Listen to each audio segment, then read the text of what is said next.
She wore the mourning veil to see her dead husband. It was stitching him into her body. Grief is a country with no reliable map. You do not know, when you enter it, how long you will stay or what forms it will take, whether it will be the expected devastation or something stranger and quieter, a persistent low light that changes the color of everything you look at without quite going dark. Most people grieve without instruments, without tools. They sit with the absence and they wait for the pain to metabolize into something they can carry. Some people reach for a way to see through. Clara Voss was 38 when her husband died, suddenly and completely, in the ordinary, unremarkable way that sudden deaths happen. One morning he was there, and by evening he was not, and the world did not pause or shift to accommodate the enormity of this. The mourning veil arrived 3 weeks later from her great-grandmother's estate. The family had always said the old woman was a medium of some kind. Clara had always half believed this in the comfortable distance of a story about someone else. She put the veil on because she wanted to see him. She did. She did not understand. For nearly a year, what the seeing was costing. Her husband's name had been Peter. He died of a cardiac event at 41. No warning, no prior diagnosis. A Tuesday morning in March, when Clara had already left for her shift at the hospital where she worked as a radiographer, which meant she learned about it from a phone call rather than from the specific geography of home, which she would later feel was both a mercy and its own particular cruelty. He was found by their neighbor. Clara arrived home to an apartment that was exactly the apartment she had left that morning and which contained, in place of her husband, an enormous and completely tangible absence. She was not, by nature or training, a person who sought the supernatural. She was a radiographer. She worked with the invisible made visible, X-ray, CT, MRI, and she had a professional relationship with what lay beneath surfaces that was precise and empirical. She believed in the body. She had spent 15 years making its interior legible. She did not know what to do with the absence. The estate box arrived from her great-grandmother's solicitor in the 4th week. Her great-grandmother had died at 93 the previous autumn, leaving a modest estate distributed among several descendants. Clara's portion was a single item, a mourning veil, 19th-century black Chantilly lace, accompanied by a card in the solicitor's writing that said only, "From Harriet's personal collection, specifically designated for you." She had never met Harriet.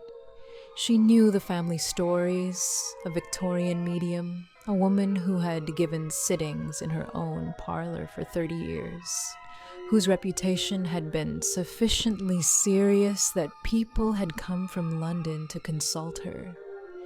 Clara had always placed this in the same category as family mythology, interesting, unverifiable, a texture of history rather than a factual claim. The veil was extraordinary, technically speaking.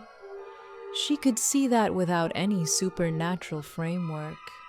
The lace was museum quality, a deep, dense black with a construction quality that spoke of the mid-19th century's finest craftswomen, the kind of object that had been made to last rather than made to be worn once. The threads were very fine. There were a great many of them in a pattern she found, examining it closely in the light, almost architectural in its precision. She put it on because Peter had been dead for 4 weeks, and she had not slept more than 3 hours consecutively since.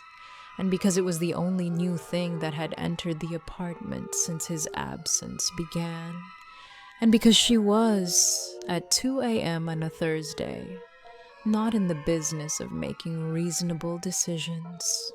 She looked in the bathroom mirror. She saw, in the doorway behind her reflection, a shape. Not Peter. Not yet. A silhouette, approximate and faint, the outline of a recently vacated presence. It stood in the doorway with the tentative quality of something that wasn't sure it was permitted to be visible. She turned. The doorway was empty. She looked back at the mirror. The shape was there. She did not take the veil off for 2 hours. She sat on the bathroom floor with it on her head, watching the shape in the mirror, which did not move or speak or approach, but which was, unmistakably, present. She felt, in those 2 hours, a quality of comfort so profound and so physical that it frightened her, a warmth, a density in the room that she recognized as company, as not alone. She put the veil away in the morning. She told herself it was grief and low sleep, and the human mind's extraordinary capacity to construct what it needs. She took it out again the following night. The shape was clearer the second night. The third night, clearer still. By the second week of nightly wearing, the silhouette had acquired specificity. The particular set of shoulders she recognized, the way he stood with his weight slightly forward, the proportions that were his and no one else's. Not a ghost in any dramatic sense, a quality of presence, specific and unmistakable, visible through the veil's black lace whenever she looked at a reflective surface. By the third week, the shape was in every mirror, not only when she wore the veil in the mornings. Catching her own reflection in the bathroom, she could see it at the edge of the frame. Not clearly, not with the focused resolution of the veil-wearing sessions, but there, a smudge of specific presence at the corner of her vision in reflective glass. She increased the wearing time, not recklessly. She was empirical by training, and she approached the escalation as she would approach any calibration, watching for variables. She noted, in a document she created and kept on a secure drive, the relationship between duration of wearing and clarity of the presence. The relationship was linear and consistent, and she found this in her radiographer's bones deeply satisfying. She did not note, because she could not yet perceive it, the other variable. The Chantilly lace of Harriet's veil was not decorative.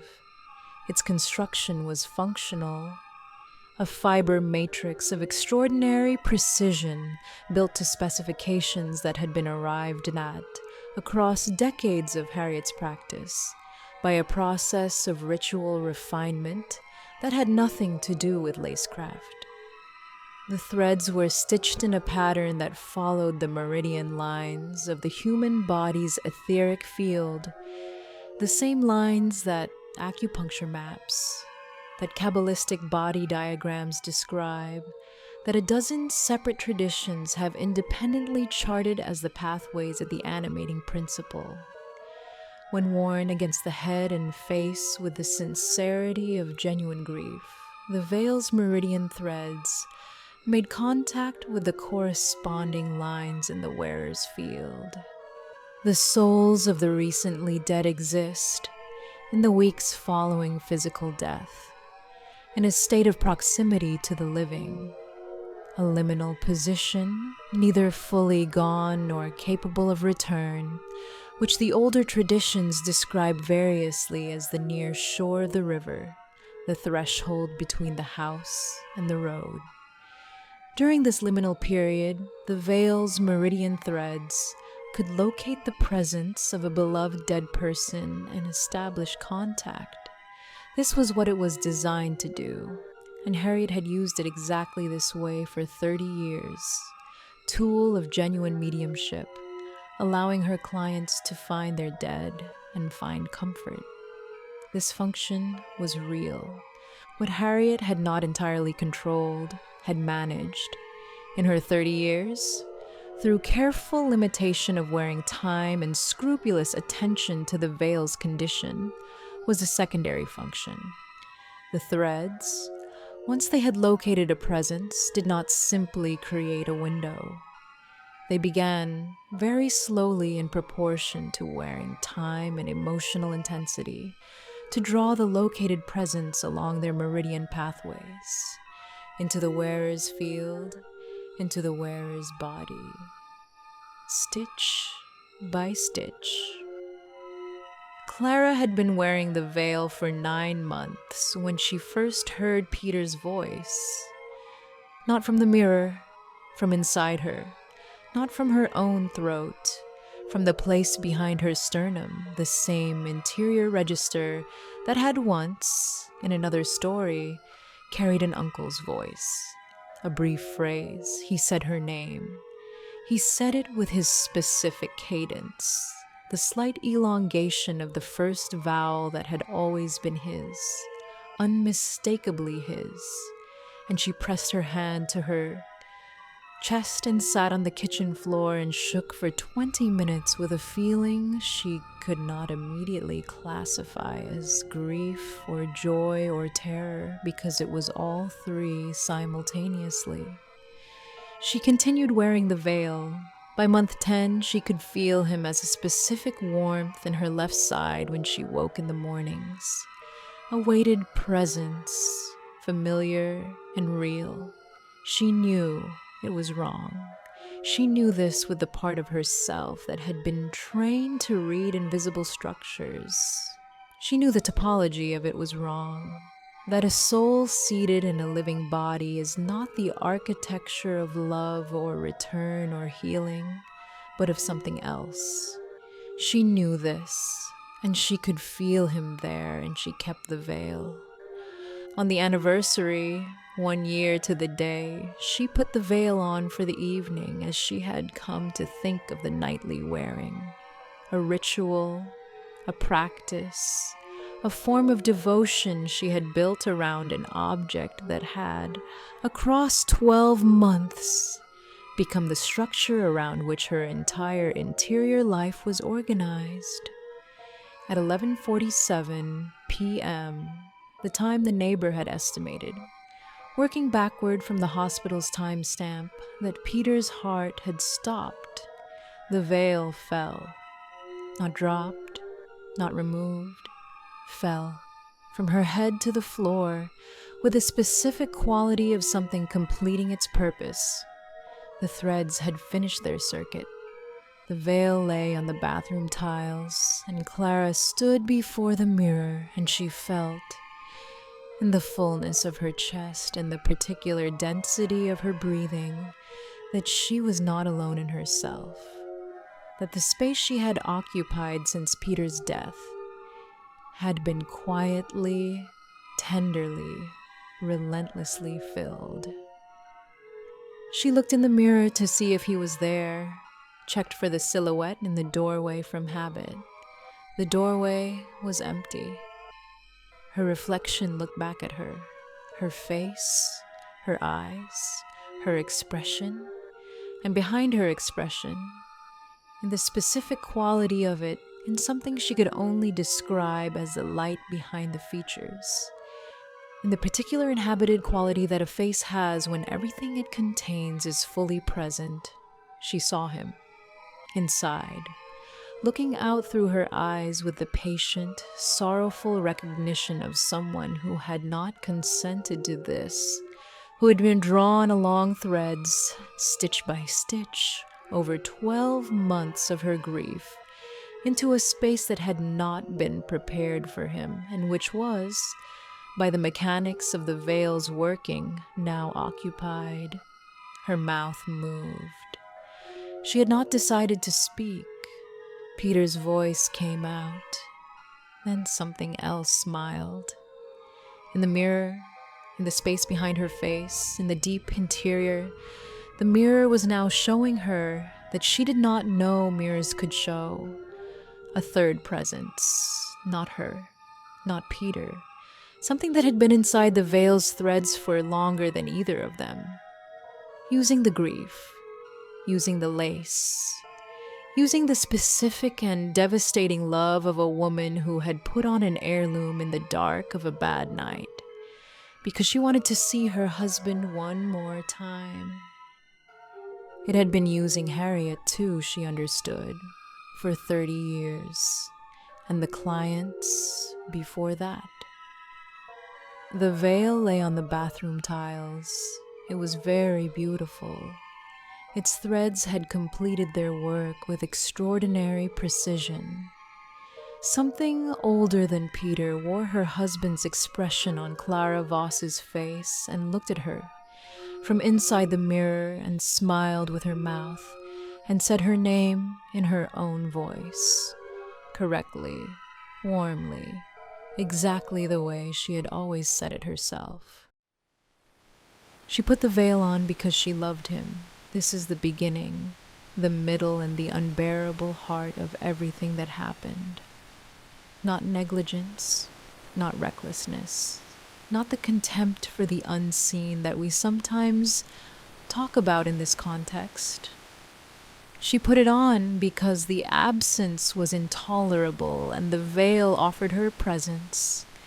Harriet managed it for 30 years through careful imitation, wearing time, attention to the veil's condition, the mediumistic knowledge to know when to stop.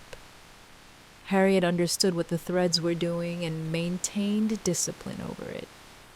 She designated the veil to Clara specifically, which means she knew Clara would need it, and knew, I have to believe she knew, that someone already in grief, already desperate, might not have the discipline Harriet had built across 30 years of practice. This is where my sympathy has a difficult edge. Harriet gave her great-granddaughter a loaded instrument with no instructions. During her greatest vulnerability, with only a card that said, "From Harriet's personal collection, specifically designated for you." Was that love? Was it something Harriet couldn't help? Was it the third presence's influence, ensuring the veil found its way to the right kind of grief? I don't know what Clara is now. The voice she uses is hers. The warmth in her left side is Peter's presence, drawn in and held. And behind both of those, patient in the deep interior the mirror knows how to show, something very old wears her face and says her name in her own voice, and smiles with a familiarity that is not hers and not Peter's. Stitch by stitch, the whole year. The veil is still on the bathroom tiles. It's very beautiful. Thank you for joining me tonight. My name is Ilara, and I am your whisperer. I'll be here, waiting for you next time. If this story resonated with you, leave a comment below. I want to hear your stories.